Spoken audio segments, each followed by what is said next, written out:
রবিবার সকালবেলা মর্নিং ব্রেকফাস্টে কি বানাবেন ভাবছেন তো? বাড়িতে কোনো ছোটোখাটো পার্টি হলে পার্টি স্টার্টারে চিকেনের কিছু আইটেম রাখেন, তো এবার একটু অন্যরকম হওয়া যাক।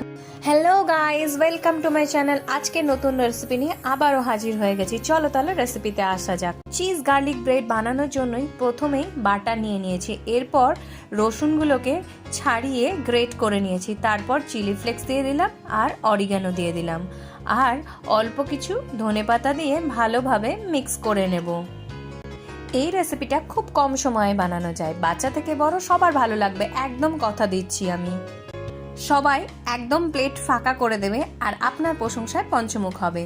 একদম এটা ভালোভাবে মিক্স করে নেওয়া হয়ে গেছে। এবার পাউরুটিগুলোকে মাঝখান থেকে কেটে নেব, একদম সেম সাইজের, আর মাঝখান থেকে করে নিলে কি হয়, ভাজতে সুবিধা হবে, সেজন্য একদম মাঝখান থেকে ডিভাইড করে নেব। পাউরুটিগুলো সেম সাইজের কেটে নিয়েছি। এবার পাশে যে রসুনের পেস্টটা করে রেখেছিলাম বাটার একসাথে মিক্স করে, এটা বেশি বেশি করে দুই দিকেই ভালো করে লাগিয়ে দাও। বাটারটা বেশিভাবে লাগালে কি হয়, কড়াইয়ে যখন ভাজা হয় তখন একটু অল্প বাটার দিলেই হয়ে যায়, আর বেশি বেশি করে পেস্টটা দিলে খেতেও খুব টেস্টি হয়। আজকে যারা চ্যানেলে এই রেসিপিটা প্রথম দেখছো, তোমাদের সবাইকে অনুরোধ রইল চ্যানেলটা সাবস্ক্রাইব করার জন্য, আর পুরনো বন্ধুদের কাছে অশেষ ধন্যবাদ পাশে থাকার জন্য।